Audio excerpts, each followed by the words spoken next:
voir dans vos Bibles, si vous en avez une. Je vais lire le texte avant et je lirai les versets. Mais si vous voulez suivre avec votre Bible, vous êtes bien sûr invité à le faire. Donc c'est dans la première épître de Pierre qu'on va voir le texte ce matin.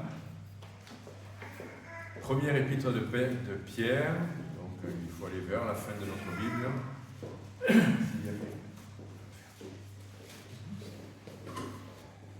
Donc le temps que vous arriviez, et on va m'amener un verre d'eau aussi parce que j'ai la voix un peu accrochée.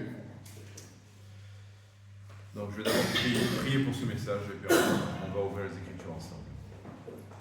Seigneur, je te remercie de ce que tu es vivant, tu es puissant, tu es dans les petits commencements comme dans les grandes œuvres plus matures, plus abouties, mais tu es le même.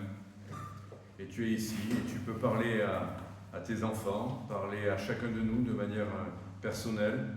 Merci de nous avoir laissé ta parole qui est un guide sûr, qui n'est pas l'objet de discussion sur chaque point. Tu dis les choses et ces choses peuvent nous corriger, peuvent nous consoler, nous exhorter, nous encourager. Seigneur, je te prie que ce message de ce matin soit source d'édification pour ton Église, pour les gens qui sont ici, pour les frères et les sœurs, et peut-être, je ne sais pas, si des gens ne sont pas encore en toi, qu'ils puissent croire, comprendre, accepter qui tu es et ce que tu as fait pour eux. En Jésus-Christ. Amen. Amen. Je bois une gorgée, excusez-moi.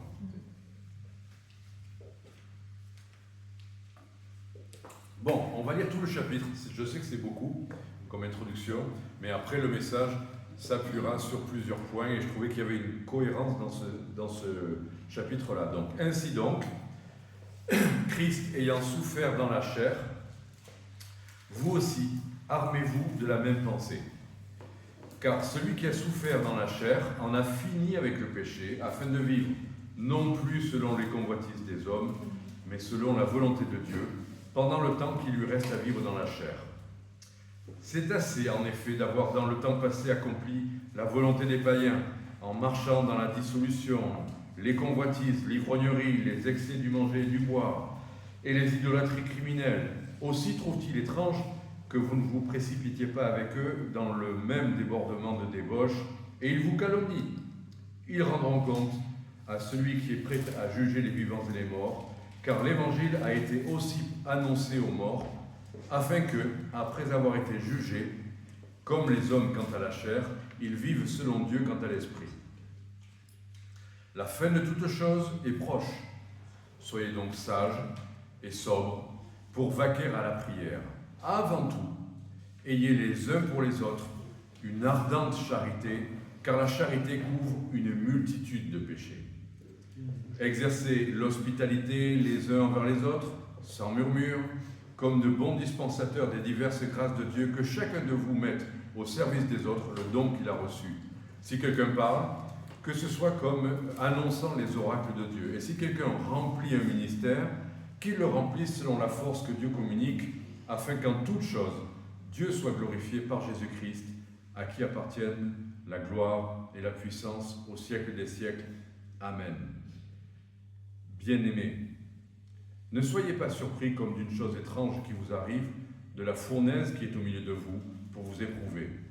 Réjouissez-vous, au contraire, de la part que vous avez aux souffrances de Christ, afin que vous soyez aussi dans la joie et dans l'allégresse lorsque sa gloire apparaîtra. Si vous êtes outragés pour le nom de Christ, vous êtes heureux, parce que l'Esprit de gloire, l'Esprit de Dieu, repose sur vous. Il est blasphémé par eux, mais il est glorifié par vous. Que nul de vous, en effet, ne souffre comme meurtrier, ou voleur, ou malfaiteur, ou comme s'ingérant dans les affaires d'autrui. Mais si quelqu'un souffre comme chrétien, qu'il n'en ait point honte, et que plutôt il glorifie Dieu à cause de ce nom. Car c'est le moment où le jugement va commencer par la maison de Dieu. Or, si c'est par nous qu'il commence, quelle sera la fin de ceux qui n'obéissent pas à l'évangile de Dieu?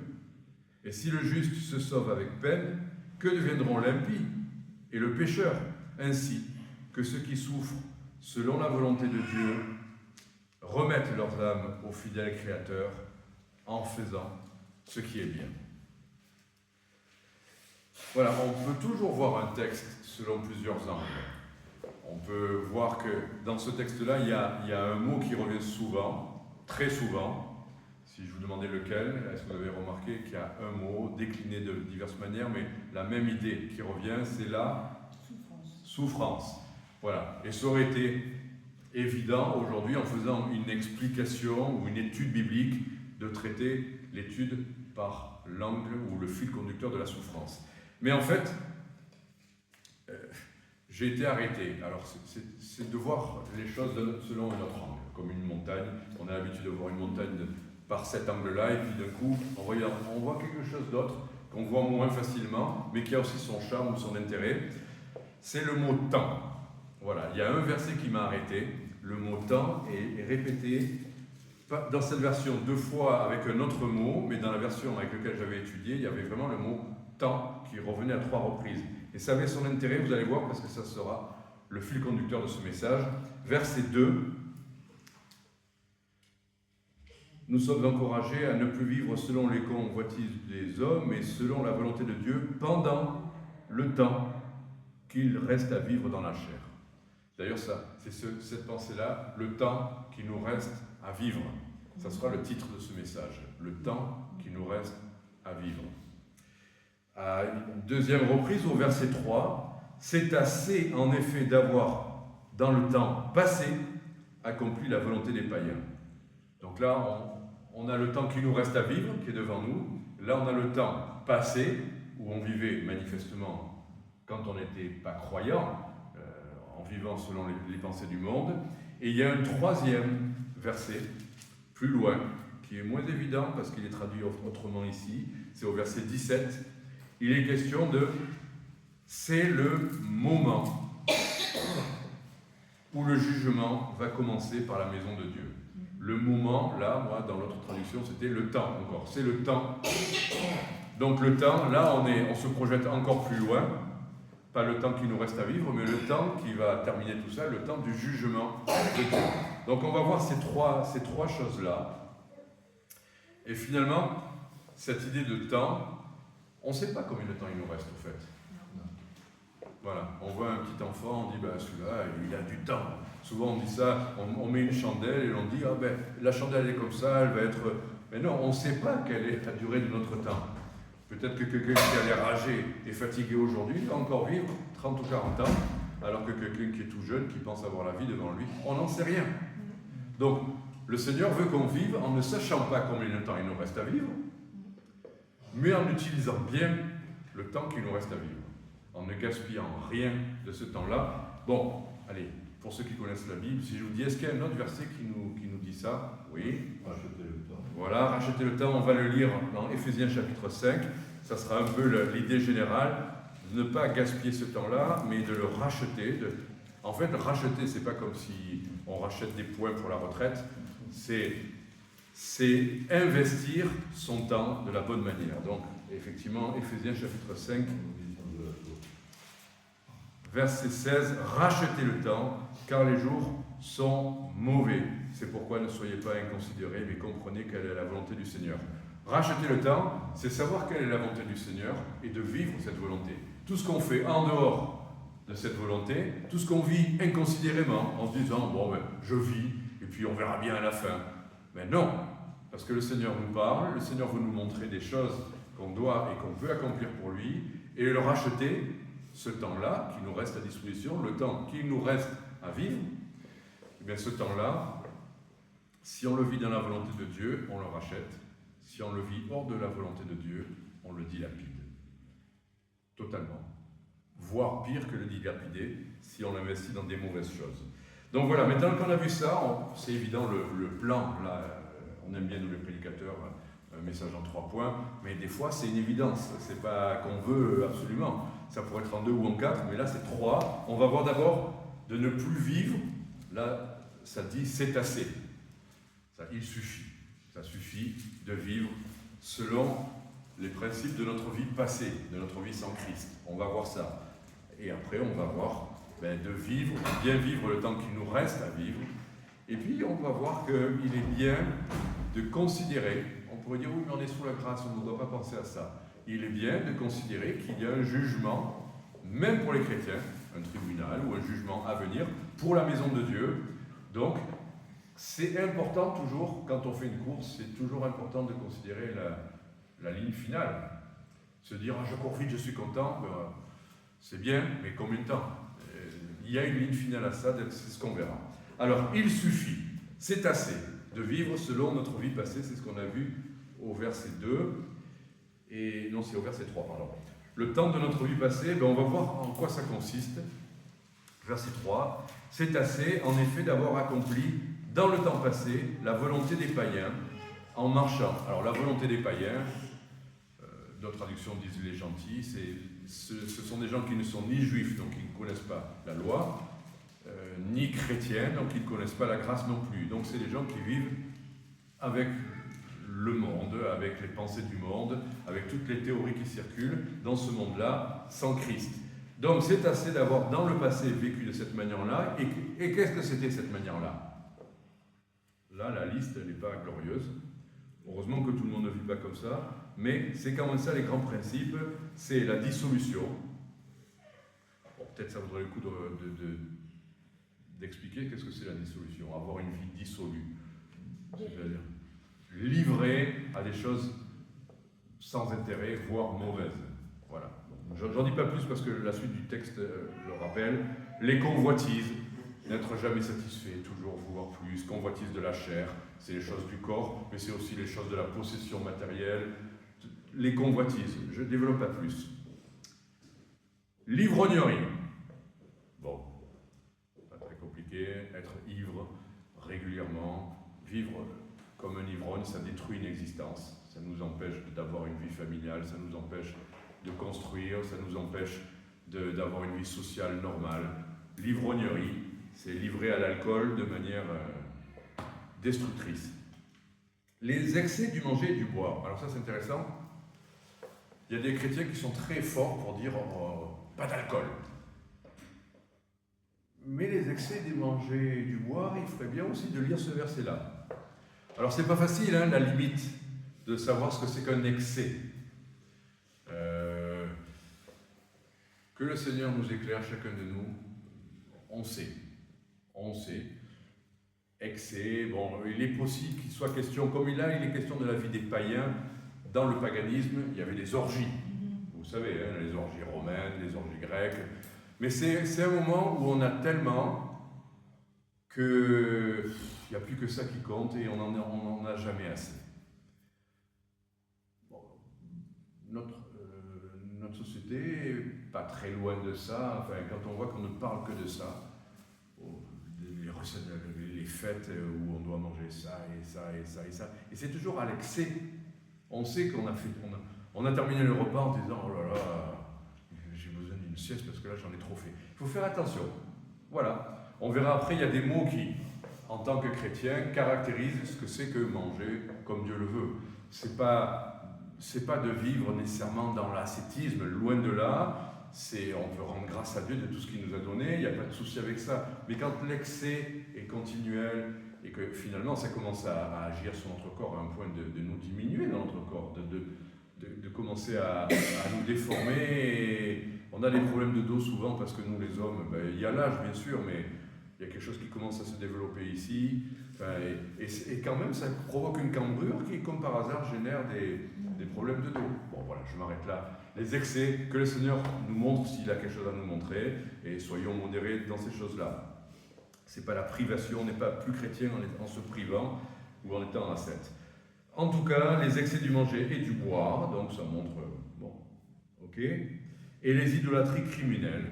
Idolâtrie criminelle, qu'est-ce que ça peut être? Pourquoi il y a le mot idolâtrie? On aurait dit, c'est facile, on se met à genoux devant une statue. Mais pourquoi criminel? Oui, il y avait des cultes païens où il y avait des sacrifices humains. Ça existe. Ça a existé, on a retrouvé dans les amphores des restes d'enfants qui étaient sacrifiés. Donc, idolâtrie criminelle, là, c'est évident. Idolâtrie criminelle, c'est aussi... Parce que là, nous, ça va, on n'est pas très concernés par ça, les sacrifices d'enfants, ça se fait pas trop en Occident. Peut-être que si, d'une certaine manière, pardon. Oui, ça se fait d'une certaine manière.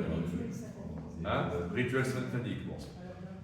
Et aussi le fait d'avoir une idéologie où on aime plutôt la victime, enfin le coupable que la victime.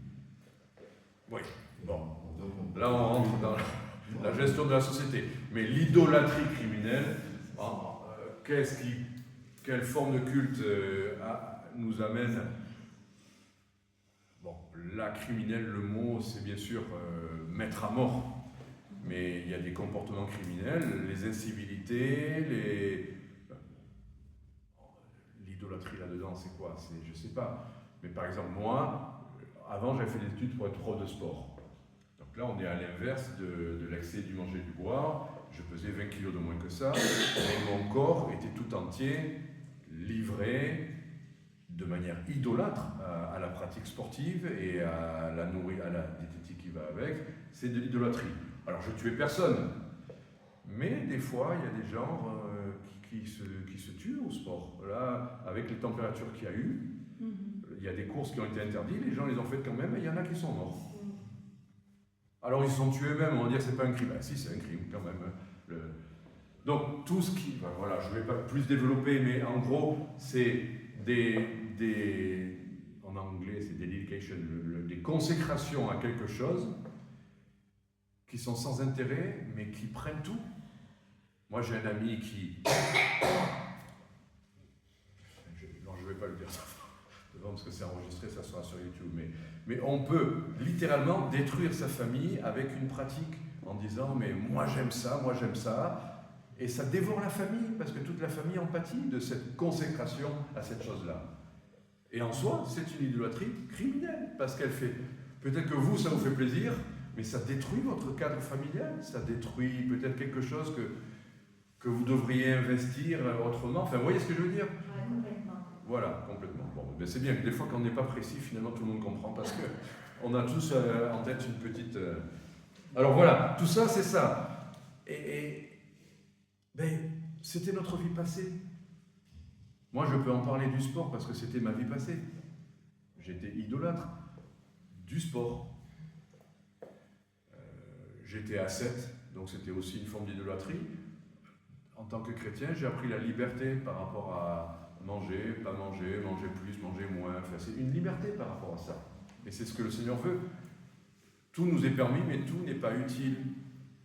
Et il y a des choses, ben voilà, la vie chrétienne, c'est de ne pas vivre, que ce soit la privation extrême ou que ce soit la surabondance. Les deux choses sont deux extrêmes que Dieu n'honore pas, enfin, que Dieu ne veut pas.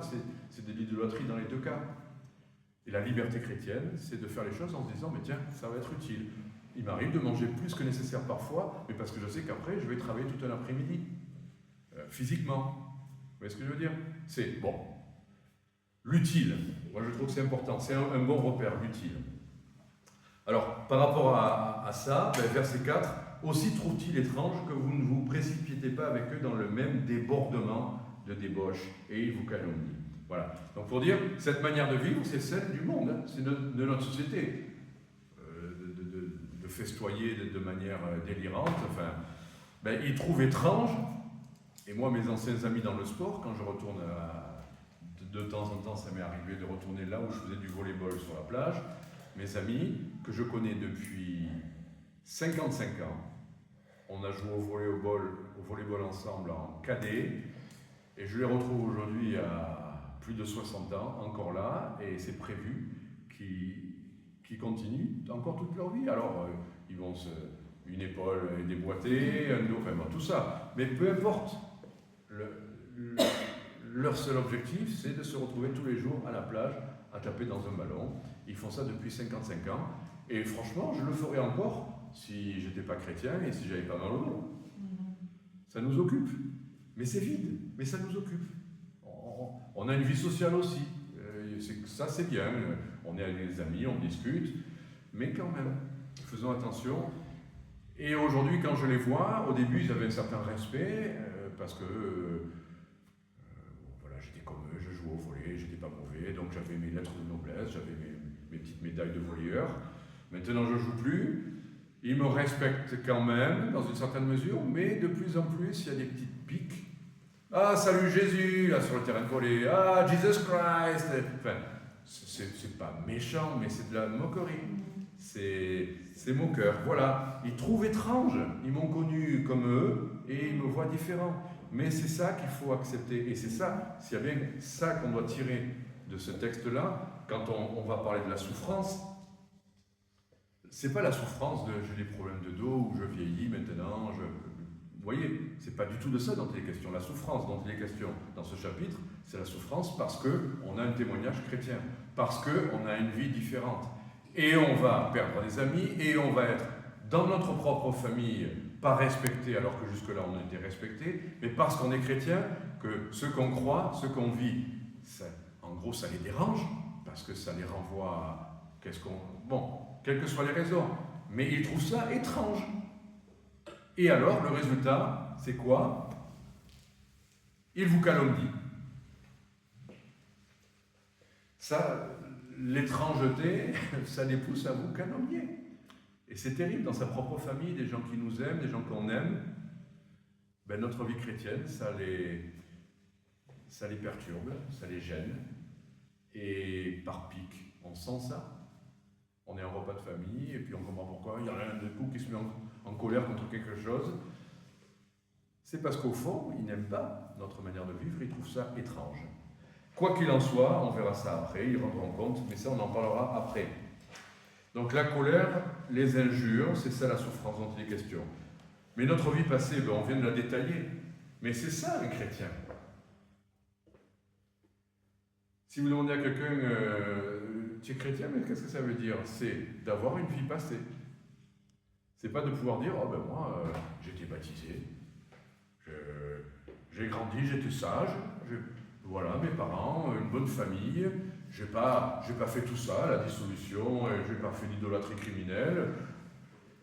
Ben, c'est un peu étrange de dire, mais un vrai chrétien, c'est souvent celui qui est malheureusement passé par des choses vraiment répréhensibles pour qu'il réalise son péché. Je vous lis juste 2 versets que vous connaissez sans doute, mais Éphésiens chapitre 2, qu'est-ce que c'est qu'un vrai chrétien? Est-ce que c'est celui qui a toujours été gentil et sage, toujours qui a pas volé, qui a pas... Je ne vais pas vous dire ce que j'ai fait moi en tant que Marseillais, mais vie passée, c'est des choses dont on devrait rougir. Épître aux Éphésiens, donc, chapitre 2, verset 1. Éphésiens, Philippiens, quand on y est. Vous étiez morts par vos offenses et par vos péchés, dans lesquels vous marchiez autrefois. On est encore avec l'idée de la vie passée. Il y a des chrétiens qui disent « Ah oui, mais je suis comme ça. » Mais non, tu devrais ne plus être comme ça. Tu étais comme ça. Donc il y a un avant et un après. Dans lesquels vous marchez autrefois. Vie passée. Selon le train de ce monde, selon le prince de la puissance de l'air, ça c'est Satan, dont il est question, l'esprit qui agit maintenant dans les fils de la rébellion, et nous tous aussi, nous étions de leur nombre. Nous tous, nous étions de leur nombre. Et nous vivions autrefois selon les convoitises de notre chair, accomplissant les volontés de la chair et de nos pensées, et nous étions par nature des enfants de colère comme les autres. 2 mots là qu'on voit, rébellion et colère. Parce que peut-être que vous allez vous dire, mais moi je n'ai pas été dans la débauche et tout ça, mais rébellion et colère, ah ça je connais aussi. Ce côté, on dit, nous les Français on est comme ça, on est des Gaulois, mais rébellion et colère, s'il y a bien encore 2 adjectifs qui nous caractérisent, c'est ça. On ne supporte pas l'autorité, on ne supporte pas la hiérarchie, on ne supporte pas les têtes qui dépassent, il faut que tout le monde soit pareil. Rébellion. On n'aime pas l'autorité. La rébellion, c'est ça. On n'aime pas. Ah ouais, j'aime pas qu'on me donne des ordres. Hein. Moi, j'aime pas que. Alors, puis j'ai mon caractère, je suis pas une lavette, moi. Franchement, je me suis réformé de l'armée P4 parce que j'allais être prof de sport, hein. Tout allait bien. Hein. J'allais être en survêtement, ça allait être l'armée super cool à jouer au tennis. Mais je me suis braqué sur quelque chose, ce serait trop long à expliquer, mais je me suis braqué et à partir de là, j'ai fait la grève de la faim 3 semaines. Rien mangé et rien bu pendant 2 semaines. Et ils ne me croyaient pas, bien sûr, parce que je suis arrivé, j'étais prof de sport, j'étais bronzé. Vous imaginez, j'arrive de la plage, ça les fait rigoler. Mais j'ai tenu par esprit de rébellion. Et la rébellion, ça peut être c'est pas obligatoirement d'aller sur les tranchées se faire manifester. La rébellion, c'est ne faire que ce qu'on a envie de faire. Ne pas accepter qu'on nous dise ce qu'on a à faire. Ben là, j'ai dit, je ne resterai pas là. J'ai arrêté de manger. Au bout de 3 semaines, ils m'ont envoyé chez un psy. J'ai été réformé P4, mais j'ai laissé des plumes. Parce que là, pour le coup, je vous dis, quand j'étais sportif, j'étais à 67, mais après mes 3 semaines, là, j'étais encore moins que ça. Destructeur, la rébellion, ça peut être très autodestructeur aussi. Les formes que prend la rébellion. Donc, je n'ai pas besoin de plus en parler. Et puis, enfant de colère. Pourquoi on est en colère? Pourquoi on aime des musiques énervées? J'écoutais du hard rock. Pourquoi j'aime ça? Il y a de la colère dedans. Les rythmes et les riffs de guitare et tout ça, c'est une musique énervée. C'est pas une musique chaloupée pour danser, c'est pas une musique sensuelle, ça y a pas de souci.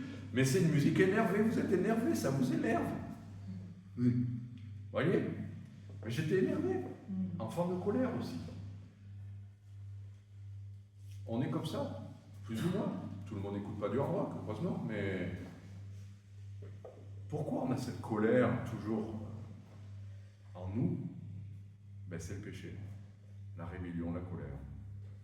Et c'est là ce que vous étiez autrefois. Donc même ces choses-là, ça ne devrait pas caractériser les chrétiens. Cet esprit contradisant ou toujours à reprendre les autres ou être contre les autorités. Le chrétien, soyez soumis aux autorités. Ah oui, mais celui-là, il est franc-maçon. D'accord, mais soyez soumis aux autorités. Oui, mais la police, ils sont comme si. D'accord, mais soyez soumis aussi à la justice, soyez soumis à l'épée, soyez soumis à vos maîtres. Même ceux qui sont de mauvais, comme on dit, mauvais caractère, et à plus forte raison. Bon, voilà. J'aime, franchement, moi qui étais aussi rebelle, j'aime l'obéissance. Mais j'aime obéir. J'aime savoir, sur des points discutables entre deux personnes, ben finalement, celui qui a le dernier mot, c'est celui qui est censé être l'autorité. Et qui dit, ben non, on ne va pas faire comme ça, on va faire comme ça. Très bien.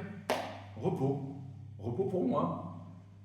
J'aime ça aujourd'hui. Et pourtant, on discute, hein, on argumente. Mais il y a un moment donné où le principe d'autorité est salutaire. Et le chrétien devrait se manifester non pas par un esprit toujours contre et pas content du président, pas content du gouvernement, pas content de la justice, pas content. On devrait être caractérisé par un esprit de, je sais qu'on n'aime pas le mot soumission, mais d'obéissance. On n'a pas besoin de nous dire 3 fois les choses pour faire une chose. Voilà, je ne vais pas plus loin. Sur cette idée-là, 1 Corinthiens chapitre 6, verset 10, et on termine sur ce point-là. Les autres sont beaucoup plus courts, ne vous inquiétez pas. 1 Corinthiens chapitre 6, verset... On peut commencer au verset 9. Ne vous y trompez pas, ni les impudiques, ni les idolâtres, ni les adultères, ni les efféminés, ni les infâmes, ni les voleurs, ni les cupides, ni les ivrognes, ni les outrageux, ni les ravisseurs n'hériteront le royaume de Dieu. Et c'est là ce que vous étiez, quelques-uns de vous.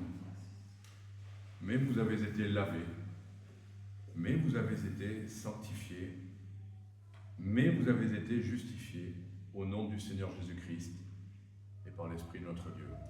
S'il y a eu un avant et un après, c'est que le Seigneur nous a lavés, il nous a pardonnés et il nous a justifiés. Aussi pécheurs qu'on ait pu être avant. Et là, chacun de nous, et aujourd'hui la société telle qu'elle devient, ça devient encore plus compliqué, mais peu importe. Il peut y avoir un avant si on vient pour être lavé, sanctifié, justifié par le Seigneur Jésus-Christ. Et c'est ça la grande et bonne nouvelle. C'est qu'il ne s'agit pas de se dire « Ah, je suis un rebelle, mais je vais essayer de m'améliorer. » Essayez, quelqu'un de colérique, vous savez, les vrais colériques, quoi, les soupolés, c'est tout le temps, à peine vous effleurez, ça démarre. Les colériques. Le Seigneur peut changer ça. Gloire à Dieu. Parce que c'est par le pardon, par la sanctification, le Seigneur nous sanctifie, c'est son sang, mais c'est aussi par l'Esprit de notre Dieu. Si vous pensez que c'est pas possible, ah ben non, j'ai toujours été comme ça, moi, je ne vais pas changer à mon âge. Vous diminuez ce que Dieu est capable de faire. Ah oui, moi, personnellement, je vous parle un peu trop de moi aujourd'hui, mais en plus de rebelle et colérique, j'étais très introverti et je fuyais la société humaine. On m'invitait à un anniversaire, je mangeais et j'allais me promener, je parlais à personne. J'étais un ours. Et le Seigneur me demande d'être un pasteur. Pasteur ours, ça marche pas trop ça. C'est totalement l'inverse de ma nature. Enfin, mais le Seigneur le fait.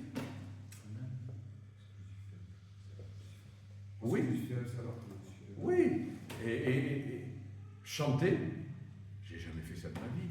Écrire des cantiques, c'était risible, mais une seule fois, une prof, elle nous a demandé de faire une poésie. Je lisais des livres. J'avais peut-être du vocabulaire, mais qu'est-ce que c'est la poésie? Qu'est-ce que je vais dire? Et j'ai dit, ah ben la mer est bleue et la plage a du sable et il y a des palmiers. C'est très émouvant, hein, comme ça remue quand même. Hein. Pour dire, le Seigneur nous donne ce qu'il nous demande, et ça va être la suite justement, c'est comment on vit pour lui. Déjà, de savoir qu'on peut vivre totalement à l'inverse de ce qu'on est naturellement. Gloire à Dieu, c'est là ce que vous étiez. Là, notre caractère, nos faiblesses, nos convoitises, nos péchés. Oh oui, mais j'ai toujours été. Je ne veux pas entendre parler de ça. Ça, c'est le péché. C'est tu peux vivre sans ça.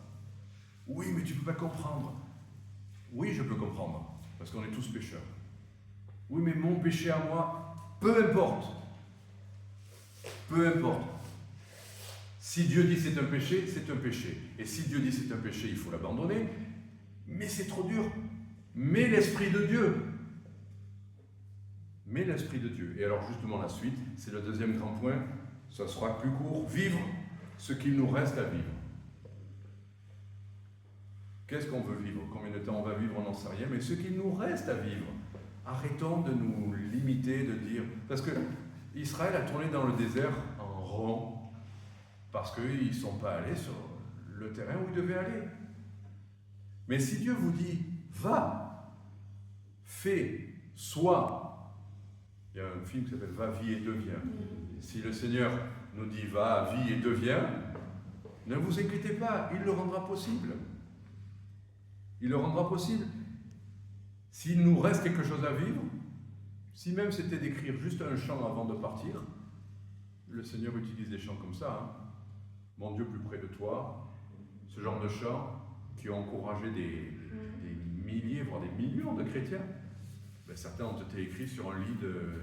La personne n'a fait qu'une chose dans sa vie, elle était malade, elle allait mourir, et sur son lit de mort, elle a écrit un cantique. Je ne sais pas si c'est Mon Dieu plus près de toi ou si c'est un autre dans le genre, mais... Quoi qu'il en soit, ce qui nous reste à vivre, vivons-le par le Seigneur. Et qu'est-ce que c'est? Ben, d'abord, il faut reconnaître que c'est une chose que des fois les chrétiens ont du mal à accepter. Le premier verset qu'on a lu tout à l'heure dans 1 Pierre 4, c'est « Ainsi donc, Christ ayant souffert dans la chair, vous aussi armez-vous de la même pensée. » Les chrétiens, en France, on veut le risque zéro, le souffrance zéro, mais le chrétien ne peut pas être comme ça. La vie chrétienne, c'est pas, vous inquiétez pas, tout sera facile, vous ne serez jamais malade, les gens à qui vous allez parler seront toujours charmants avec vous, il n'y aura jamais personne qui va s'énerver, jamais personne qui va se fâcher contre nous. Non, le Seigneur dit, armez-vous de la pensée de souffrir. C'est une arme, ça. Vous savez que c'est une arme, vous le voyez si vous voyez un match de rugby, par exemple. Si vous êtes dans une équipe de rugby que vous voulez gagner, il y a une donnée inévitable, c'est que vous allez vous faire rentrer dedans par des armoires de 150 kilos, quoi. Voilà. Et c'est une arme d'avoir le courage d'y aller, quoi. Si vous avez... Ouh là là, non. Ben, faites du ping-pong, ça marche. Mais pas le rugby. La vie chrétienne, c'est pas du ping-pong où on renvoie la balle et tout va bien. Moi, j'aime le ping-pong, je peux en parler aussi. Hein. Mais le rugby, j'aurais eu du mal. Bon. Mais c'est une âme de ne pas avoir peur de prendre des coups. Et si vous n'acceptez pas cette idée dans votre vie chrétienne, vous n'avancerez pas. Parce que avancer avec le Seigneur, vous prendrez des coups. Il y aura de l'opposition, il y aura des dangers, il y aura des... Enfin, je vous donne 2 petits exemples, mais on a un groupe d'Américains qui est venu là pour faire 13 concerts. Ça a été magnifique en Espagne, en France, Sud-Ouest et en Italie. Et moi j'ai des problèmes de dos, enfin, j'ai une ceinture, je suis très sensible et il suffit de pas grand-chose pour que je reste allongé. Et je devais m'occuper de tout ça, beaucoup de voitures, etc. Et c'était rigolo, mais on a fait à Chantecolline, donc avec nos amis là, on a un groupe, là je parle beaucoup, mais excusez-moi, c'est le côté méridional. Mais un groupe avec des personnes âgées, très âgées. Et j'ai peur des fois qu'il y en a une qui tombe, parce qu'une fois c'est arrivé, une qui est tombée, et là j'ai entendu un grand bruit dans la pièce. Je me suis précipité en ayant peur qu'une personne âgée soit tombée. Non, c'était un tableau lourd qui était tombé, mais ça m'a fait peur, parce que j'ai eu peur que ce soit quelqu'un. Et j'ai voulu le ramasser, et j'ai oublié que j'avais des problèmes de dos. Et je me suis, 2 témoins, je me suis affalé, ça m'est jamais arrivé de ma vie, de tomber de tout mon poids par terre comme ça. Et avec mon dos, là, je me suis dit... Je me suis relevé, ça allait. Le dos a tenu encore 2 jours et j'ai eu une petite crise après, mais c'était juste avant que je doive faire tous mes kilomètres pour aller en Espagne et faire 3 semaines, enfin 2-3 semaines de tout ça. Enfin, ça va. Je prends la voiture, j'arrive à traverser la France vers là-bas et le premier soir, je dors chez un pasteur qui me pose un lit.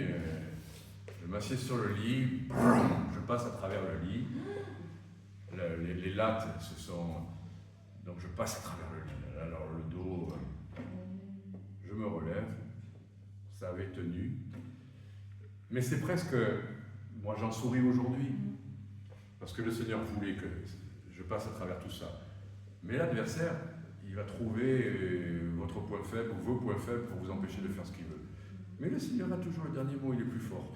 Alors oui, vous aurez des lits qui vont s'écraser sous vous. Mais il faut s'armer. Si vous voulez un service chrétien sans risque, ben, ça ne sera pas un service chrétien.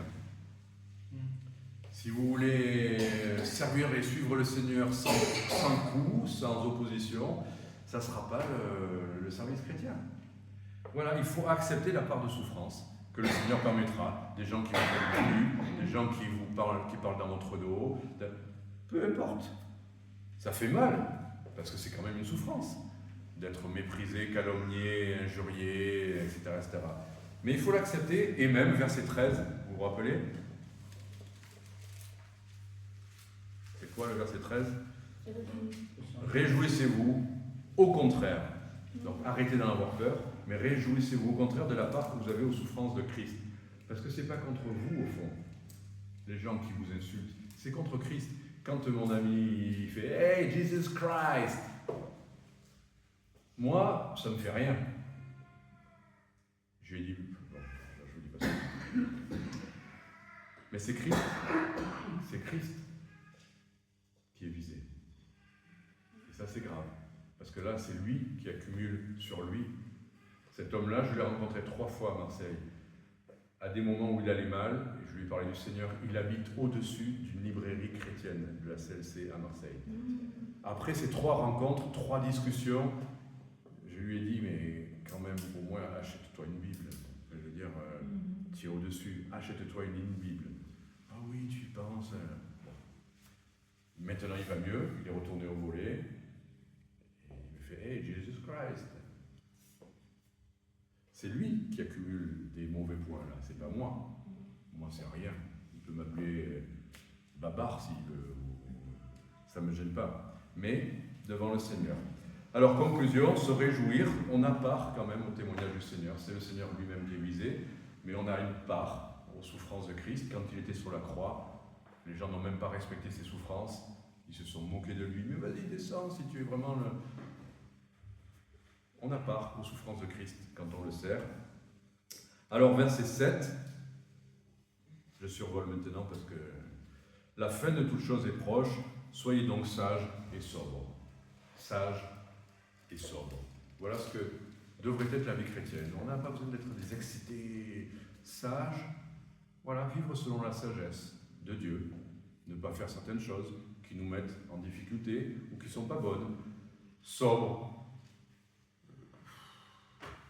Qu'on ne passe pas pour... Enfin voilà, je ne sais pas quoi, mais la sobriété. C'est plutôt une bonne chose puisque la fin de toute chose est proche. Et versets 8 à 10, à quoi on va être occupé?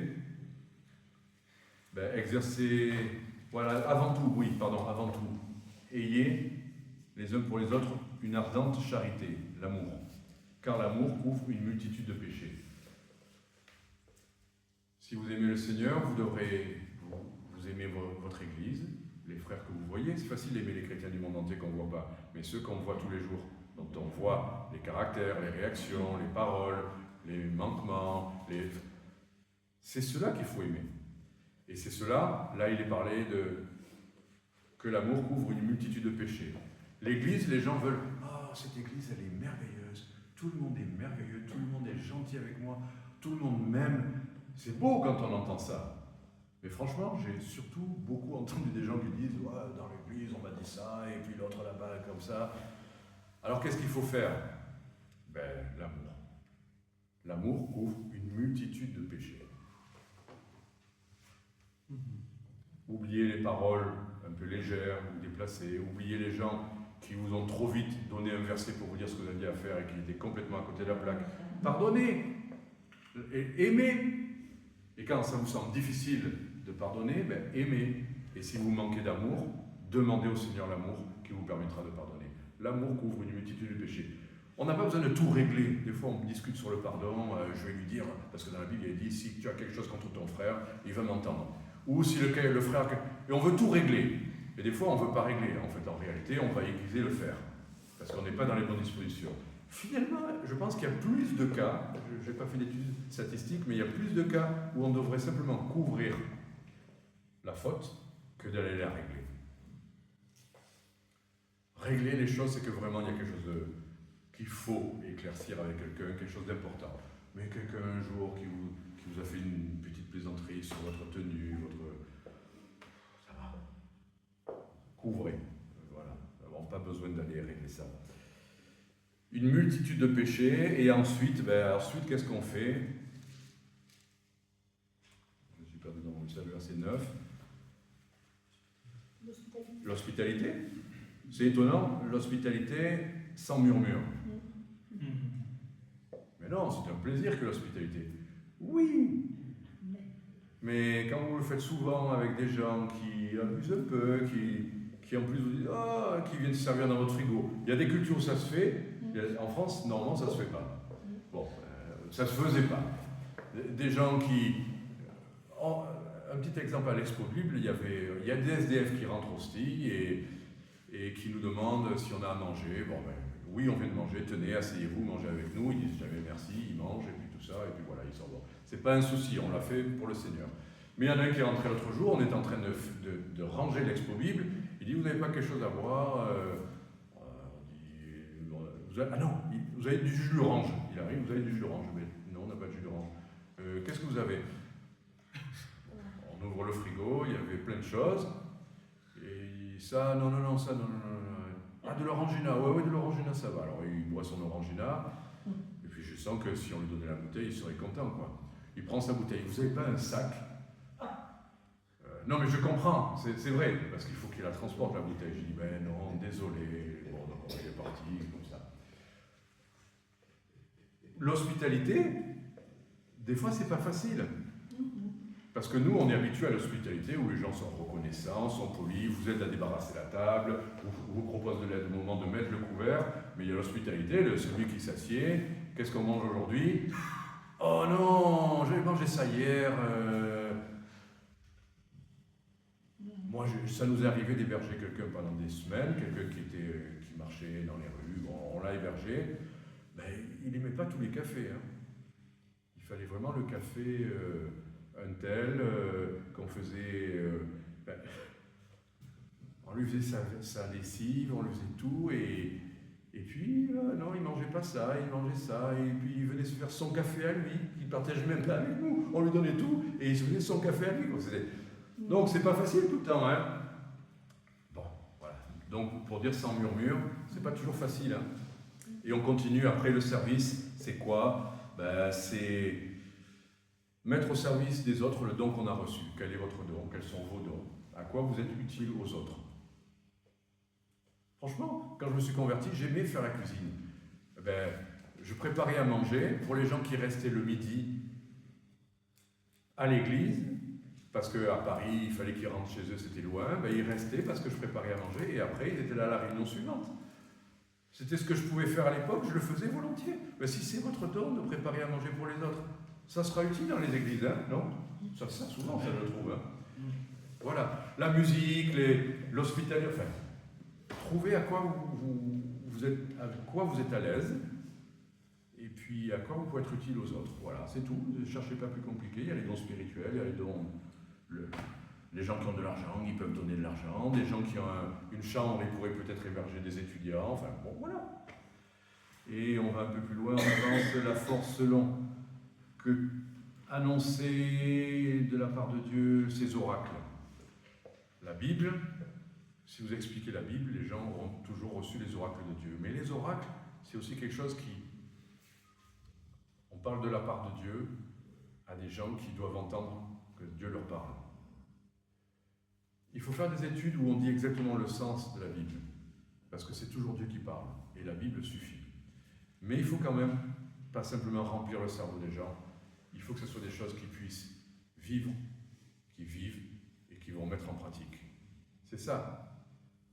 Celui qui parle comme annonçant les oracles de Dieu, que ce soit toujours quelque chose de biblique, parce que c'est la parole de Dieu, et que ce soit toujours vivant, parce que c'est pour la vie des gens qui écoutent.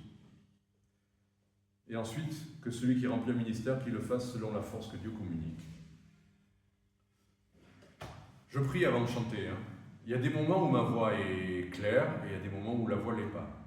Il y a des moments où je fais de la guitare, des choses un peu trop compliquées. Pour moi, ce chant, il est compliqué, parce qu'il y a des choses qui montent, qui descendent, il y a des arpèges. Il y aurait des chants beaucoup plus faciles à faire. Mais j'ai dit, Seigneur, qu'est-ce que je peux chanter cette semaine? Il m'a montré celui-là. Je dis, Seigneur, il faut que tu me donnes ce qu'il faut, pour que ce ne soit pas faux, pour que ce soit audible, et que ce soit approprié. C'est ça qui compte, de faire les choses en comptant sur la force du Seigneur. On travaille, on répète, mais ça peut être raté. Voilà, c'est midi. Dernier point. Tout ça, c'est pour vivre selon Dieu, servir les frères et les sœurs, se détourner de soi-même, de nos limites, de nos envies, servir le Seigneur, pour vivre, verset 11, une vie selon Dieu. Que ça vienne de lui et que ce soit pour lui.